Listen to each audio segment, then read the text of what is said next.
ఓం మహాగణాధిపతయే నమః. ఓం గురుభ్యో నమః. ఓం శ్రీమాత్రే నమః. పరమేశ్వర స్వరూపమైనటువంటి జ్యోతిష, వాస్తు మరియు ఇతర అనేకమైనటువంటి శాస్త్రములను మనకు అందించినటువంటి మహర్షులకి నమస్కారం. హయగ్రీవ హయగ్రీవ హయగ్రీవేతి యో వదేత్ తస్య నిస్సరతే వాణి జహ్నుకన్యా ప్రవాహవత్.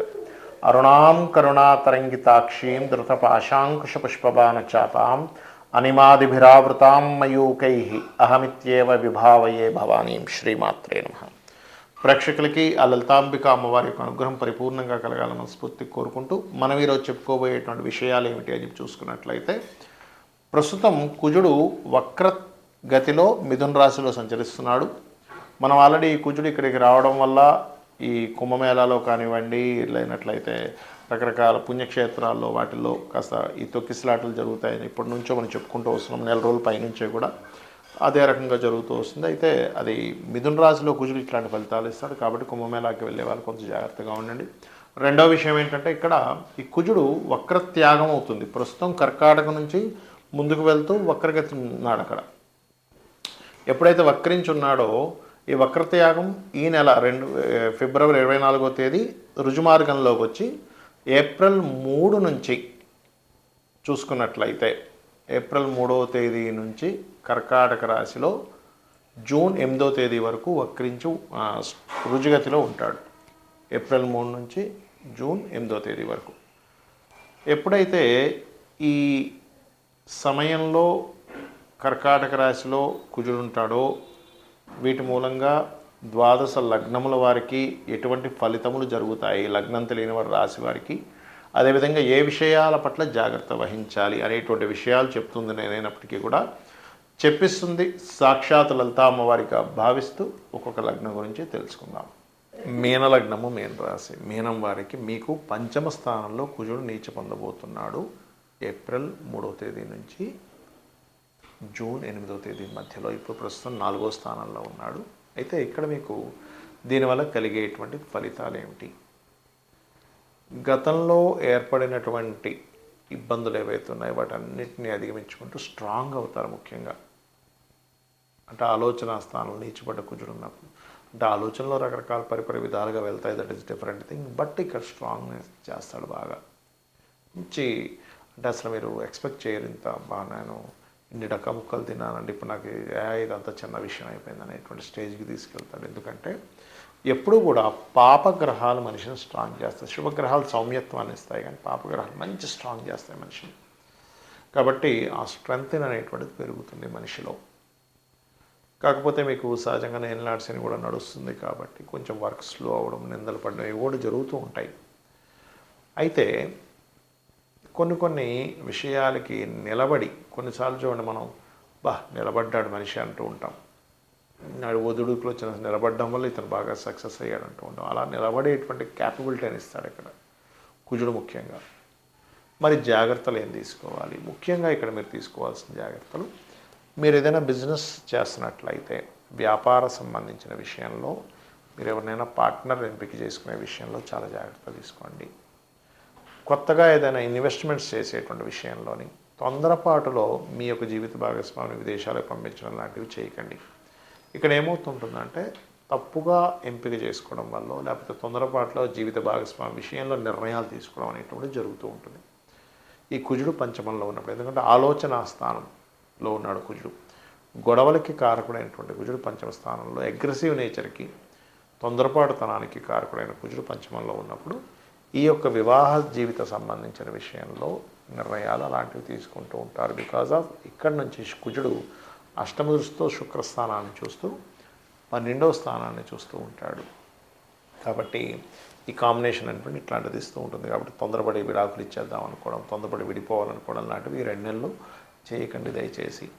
కొన్ని సందర్భాల్లో మీరు ఏదైనా విదేశాలకు వెళ్ళారు, అలాంటప్పుడు అది నలిఫై అయిపోయి క్లియర్ అయిపోతుంది ఆ దోషం అనేటువంటిది. ఇక మీరు చేయవలసిన దేవతారాధన, ఎక్కువగా దుర్గారాధన చేయండి. గౌరీ అమ్మవారి యొక్క అష్టోత్తరాలు చదువుకోండి. నవగ్రహాల్లో కుజ, కేతు, శని, రాహు గ్రహాల దగ్గర దీపారాధన చేయండి. గోవులకి బెల్లము, క్యారెట్స్ తినిపించండి. గ్రాసము, అన్ని విధాలా మీకు బాగుంటుంది.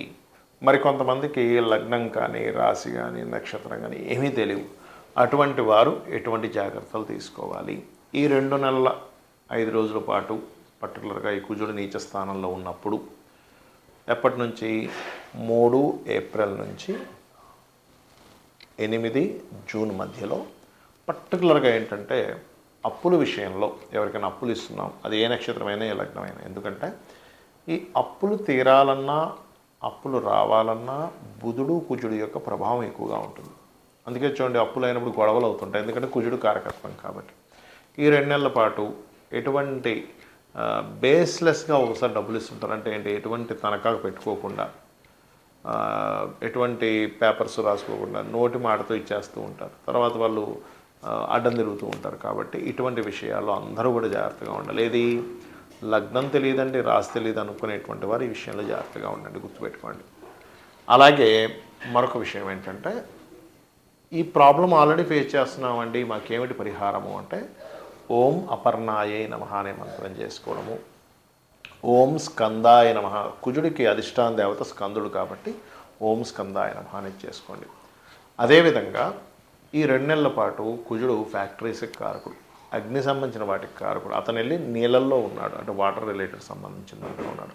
అలాంటప్పుడు ప్రకృతి పరంగా కూడా ఎటువంటి జరుగుతూ ఉంటాయి అని చెప్పి చూసుకున్నట్లయితే, మంచి ఎండాకాలం, ఎండ ఉన్నట్టే ఉండి సడన్గా వర్షం పడుతూ ఉంటుంది.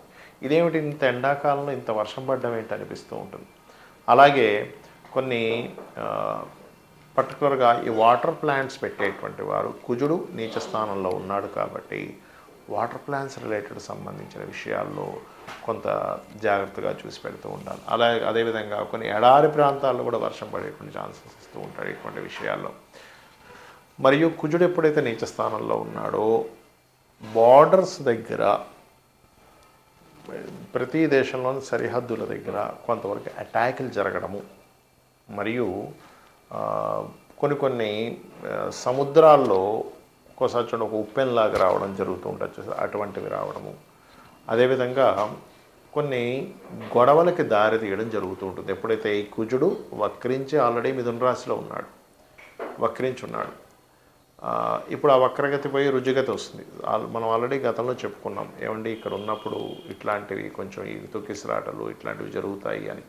కాబట్టి ఏంటి, కొంచెం మీరు ఈ బార్డర్ ప్లేసెస్లో నివసించే వాళ్ళు ఉంటుంటారు, కొన్ని ప్రాంతాలు ఉంటుంటాయి సరిహద్దుల దగ్గర, అక్కడ ఉండేటువంటి వారు కూడా కాస్త జాగ్రత్తగా ఉండాలి. మరియు దీంతోపాటు ఎటువంటి ప్రాబ్లం ఉన్నా సరే మీకు క్లియర్ అవ్వాలి అని అనుకుంటే ఒకటే గుర్తుపెట్టుకోండి, నవగ్రహాలలో కుజగ్రహం దగ్గర దీపారాధన చేయండి. ఏమండి మేము ఉండే ప్రదేశంలో వేరే ఏదో కంట్రీస్లో ఉంటాం, అక్కడ నవగ్రహాలు ఉండవు, ఉన్నా సరే అక్కడ దీపం పెట్టనివ్వరు అనుకునేటువంటి వారు ఓం కుజాయ నమః, ఓం కుం కుజాయ నమః అనుకోవచ్చు, లేదా ఓం స్కందాయ నమః, ఈ 2 కలిపి చేయండి. ఓం కుజాయ నమః, ఓం స్కందాయ నమః. అప్పుడు ఏమవుతుందంటే కుజ సంబంధించిన ప్రభావం ఏదైతే ఉందో తగ్గుతుంది. అదేవిధంగా కొంతమందికి ఈ బ్యాక్ పెయిన్స్ వస్తూ ఉంటాయి, ఇది వెన్నుముక్క సంబంధించింది, ఎప్పుడు బ్యాక్ పెయిన్ వస్తుంటుందండి అని ప్రాబ్లం ఫేస్ చేస్తూ ఉంటారు. అటువంటి వారు ఈ కుజుడు నీచబడ్డం ఉన్నప్పుడు కొంత జాగ్రత్తగా ఉండాలి. పర్టికులర్గా ఈ కుజుడు నీచంలో ఉన్నప్పుడు మనం ఏదైనా ల్యాండ్స్ తీసుకునేటప్పుడు,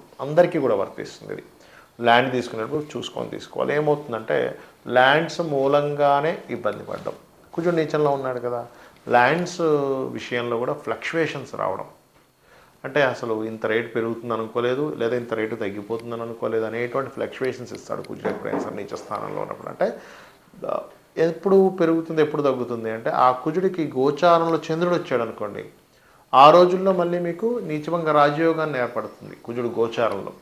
అలాంటి సమయాల్లో తీసుకునేటువంటి వారికి, మీకు ఆల్రెడీ మీ జన్మజాతకంలో కుజుడు నీచంలో ఉన్నాడు అనుకోండి, అలాంటి వారు కొంత జాగ్రత్తగా ఉండాలి. లేదంటే నీచభంగ రాజయోగంలో ఉన్నాడు మా కుజుడు, అలాంటప్పుడు గోచారంలో నీచభంగ రాజయోగం కూడా మీకు మంచి ఫలితాలు ఇస్తుంది. కాబట్టి ఈ యొక్క విషయాల్లో కాస్త జాగ్రత్త పడుతూ వీలున్నప్పుడల్లా కూడా మీకు దగ్గరలో ఉండేటువంటి ఆలయాల్లో కుంకుమని దానంగా ఇవ్వడము, కుంకుమను వాడుకోవడానికని ఆలయాల్లో ఇవ్వడము, ఇంట్లో కూడా కుంకుమ పూజ లేనట్లయితే ఎర్రటి పుష్పాలతో పూజ, ఎరుపు తెలుపు పుష్పాలతో పూజ చేయడము, గోవులకి క్యారెట్స్ బెల్లము తినిపించడం, ఇవి చేయండి. అన్ని విధాలా మీకు బాగుండి అమ్మవారి యొక్క అనుగ్రహంతో బాగుండాలని మనస్ఫూర్తిగా కోరుకుంటూ శ్రీమాత్రే నమః.